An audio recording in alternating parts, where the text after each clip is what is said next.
evaluate our evaluations, as it were, to figure out, because part of that evaluations is a skill.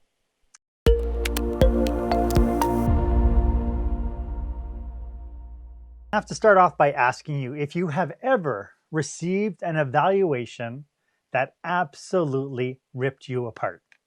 Like, I mean, just absolutely decimated you. Welcome, everybody, and thank you so much for giving me the opportunity to talk a little bit about evaluations. I'm really quite excited because evaluations are those one things that, when they're done right, can empower people to fly, or they can bury people so they never ever want to do anything ever again. And I have been on the receiving end of both those kinds of evaluations. I know, for example, Carol had received an evaluation years ago that almost set her out the door. The evaluation was personal, it was destructive, it made her feel like she wasn't worthy of being a Toastmaster. I know professionally, when I was working for a casino, that I received a performance evaluation that absolutely decimated everything that I thought and believed. I went through the context of my evaluation based on the performance, based on what I've been told that people want from me, my bosses want from me, and so on. And so I couldn't understand that when I had a really great year, I couldn't understand why it was that I got an evaluation that wasn't fantastic. And when I questioned it, they looked at me and they said, well, we can't give you 5 on everything because nobody's perfect. And when I did everything within the organization to make the organization better, and all the ratings were to make the organization better, make it profitable, and so on. When profits go up, when expenses go down, when staff are happier, but then they turned around and said, well, we can't give you 5 on 5 because it's not right. We can't go to head office and say you're perfect, which I can understand, but ultimately there's a reason why we do evaluations. And the bottom line is, when we do evaluations, it's to help other people get better. It is not to score brownie points with the boss. It's not to make yourself look better than the other person. And ultimately, when it's done right, it helps them build confidence. It helps them know that they are being perceived well, and it helps them also counter when their own self-perception is false. A lot of times, especially in Toastmasters, when new people stand up and they start speaking, they will turn around and say, oh, I look so nervous. I felt so nervous. I didn't do well. And then when they get the evaluation, people said, well, you didn't look nervous. You seem to be really cool. And right away they justify it and they go, well, I definitely felt nervous. Which is funny, because when we give the feedback, the idea behind the feedback is that we want to make it so that they benefit to kind of support their self-confidence. And we want them to understand where they scored and where maybe they can improve on. The difficult thing with evaluations, especially when it's outside of Toastmasters, the difficult thing with evaluations is that they have to be timely and they have to be specific. Gone are the days where the boss pats you on the back as you're walking out the door and say, great job, John, thanks so much, and thinks that that's a quality evaluation. Nowadays, people expect more feedback. In order to grow, people need really relative, specific information to figure out, what exactly did you appreciate about my day today? And they don't want to wait months to figure it out. They don't want to wait 3 months for their evaluation, or 6 years, or God forbid, the dreaded annual evaluation. They want it as soon as they possibly can. That means when John does something great, we have to point it out and say, John, hey, you did a fantastic job today. Thank you so much. I could not believe how well you handled that difficult customer. That was absolutely phenomenal. Thank you so much. that is a quality level feedback that takes the person and puts the person first and makes sure that they understand what it was that they performed well. Now, why is this important? This is important for many different reasons. One, first and foremost, I believe that behaviors evolve. And when people know that they've done something that made a difference, or they know that somebody noticed that they did something, right away, they will repeat that behavior. I have a magical phrase that I said, what gets rewarded and recognized gets repeated. So when we have a behavior that people do really well, it's really important that we point out what they did well, because then they'll keep on doing it. And ultimately, when we have objectives, it's important that we are able to give the feedback that is necessary to them so that they can improve if there is indeed a reason for approval. So within Toastmasters, we have this whole idea of tell and sell. The idea here is that we want to be able to be very specific in how we provide feedback. We want the listener to understand what resonated with us, what we found difficult, and so on. So we have different types of steps to evaluation, but the important thing is we have to be authentic in our praise. To turn around and say, hey, your speech was really good. And then they question and say, well, what about my speech was good? Oh, well, you know, you stood up in front of the lectern really well, and you had great presence there. Okay, but what about my speech was good? Well, it was, you know what, you were articulate. Oh, okay, why would you say that? Well, because right? Those are kind of disingenuous kinds of evaluations and not specific to the needs of the interviewee, as it were, or the evaluatee, as it were.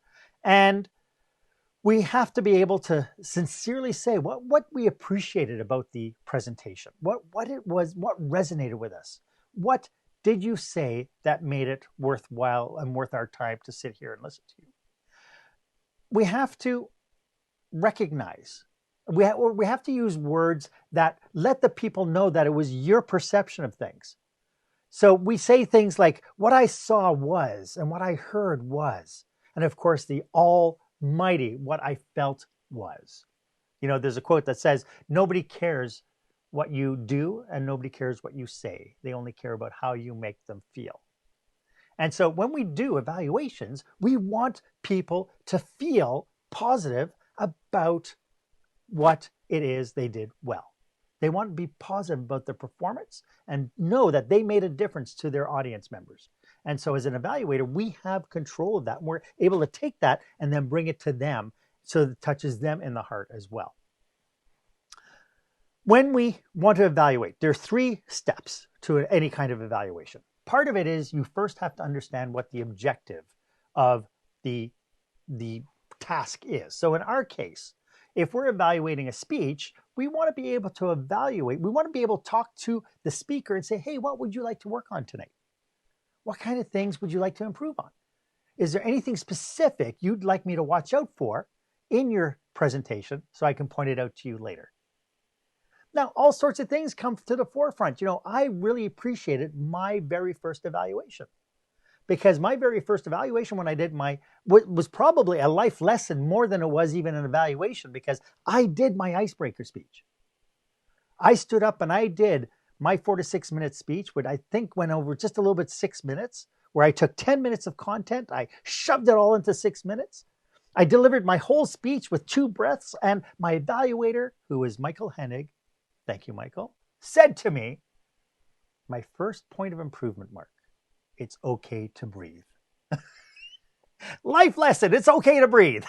But very positive, because ultimately it was something that I knew I stressed about. When I did my evaluation and when I sat down and got all lightheaded, I knew that he was probably right on the mark.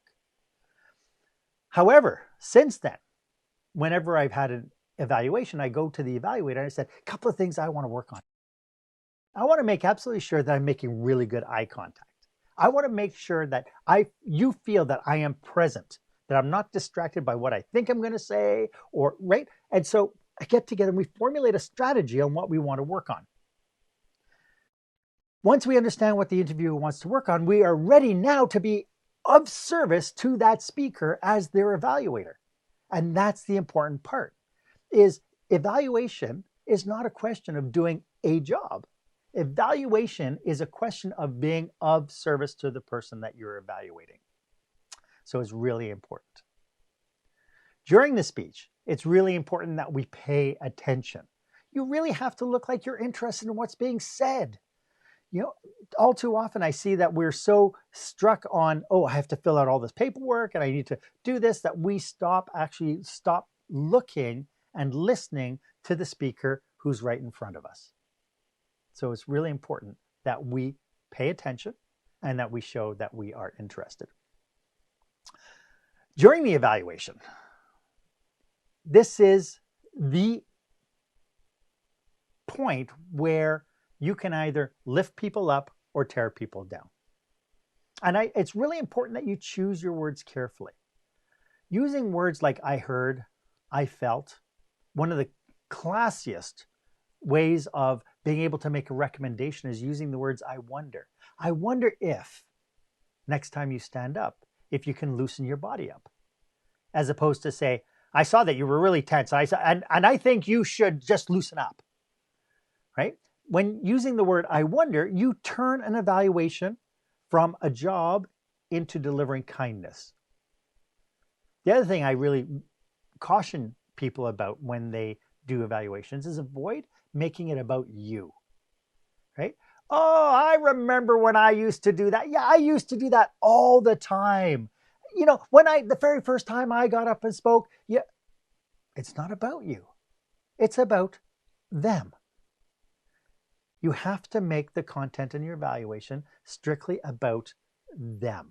What did you appreciate? What did you learn? How did you feel about it? And one of the things we absolutely have to avoid in every case of evaluations is using the word you should. Well, you know, you should have stood a little taller, or you should have done something with your hair, or you should have spoken slower, right? It's really important that when we are evaluating the speech. We're not evaluating the person. This is not a personal attack. And that's important. Now, in Toastmasters, the other thing that in Toastmasters, we don't evaluate content in Toastmasters. If you want to create a speech that says, you know, you want to do a 5 to 7 minute speech about how you love to walk your dog, that's entirely up to you. As long as you let your evaluator know, this is what I'm trying to accomplish with it. Every chance we take when we get up and speak in Toastmasters to give us the ability to practice the skill of public speaking. When we evaluate, we're there to promote self-esteem, not tear it down. It is absolutely essential that we are respectful every minute of every moment that we are up evaluating. One of the sure-sign way of being able to change your perception, change your mindset when it comes to evaluation, first of all, don't think it's about judging, because it's not. It's being of service. If I agree to be your evaluator, I am taking on the verbal contract or the mental contract that I am here to help make you better. I am here to be of service to you so you can reach your objectives, so you can drive forward and fulfill your dreams and aspirations, the reason why you joined Toastmasters when you did. I hope that makes sense. So, as we go through our presentations, I have to say, when you start up your evaluation, you want to connect everything to your initial impact. When you say, a lot of people say, oh, thank you so much. That was such a great speech. Those are empty words. As opposed to, I listened carefully and your speech touched me. Then you can go through the evaluation process, and at the very end, you have to connect your conclusion of the evaluation to your opening statement. You should say why you felt that way. It's important that you summarize your key points, just as a quick takeaway. And you have to encourage listeners to apply what they heard and what they learned. One of the things with evaluations, just like speeches, people will remember the very last said. They will also remember how you made them feel. I hope that this gives you some clarity to evaluations. If you have any questions about evaluations, please drop me a line. I'd be more than happy to sit through with you and to go through and evaluate our evaluations, as it were, to figure out, because part of that evaluations is a skill. So thank you very much, everybody. I'm so glad to have been able to do this for you today, and I hope you got lots out of it.